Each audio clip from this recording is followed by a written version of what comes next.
j'ai été assez étonné de l'importance de cette cité de la culture, des gens qui y passaient aussi, des activités dans le patio et puis évidemment de la cinémathèque qui est quand même c'est la renaissance de la cinémathèque tunisienne avec des salles qui sont très très bien. Hein. Et ça, c'est important. Maintenant, il va falloir que la cinémathèque tunisienne devienne une cinémathèque complète avec des films qu'elle va conserver. Et je pense que c'est un beau lieu ici. Et que je ne m'attendais pas à trouver quelque chose d'aussi important. Mais d'abord, la cinémathèque que je représente s'appelle l'Institut Jean Vigo. Donc on a un lien avec Jean Vigo qui vient de sa fille, qui nous a autorisé à utiliser son nom. Et un lien particulier parce que Jean Vigo, quoique né à Paris, est d'origine catalane, c'est-à-dire d'origine de la région où est placée notre cinémathèque. Alors c'est surtout quelqu'un qui a été très jeune.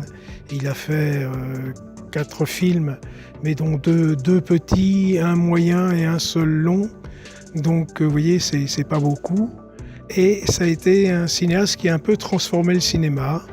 Beaucoup des grands cinéastes d'aujourd'hui et d'hier disent que Vigo les a beaucoup inspirés, mais par contre c'est comme Van Gogh en peinture, de son vivant, ces films n'ont pas été une réussite parce que l'un a été interdit, celui sur Zéro de conduite, et l'autre, La Talente, était trop innovateur, donc on l'a mutilé, on a changé le nom, on a changé la musique.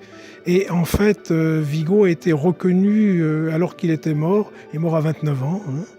Il a commencé à être reconnu en 40, paradoxalement, puisque La Talente a été diffusée dans une version non mutilée. Et puis surtout en 45, à la libération de la France, ça a été un des premiers cinéastes redécouverts et dans cette période qui était une période de libération, de révolution aussi, Vigo est devenu ce qu'on a quelquefois appelé le saint patron des ciné-clubs.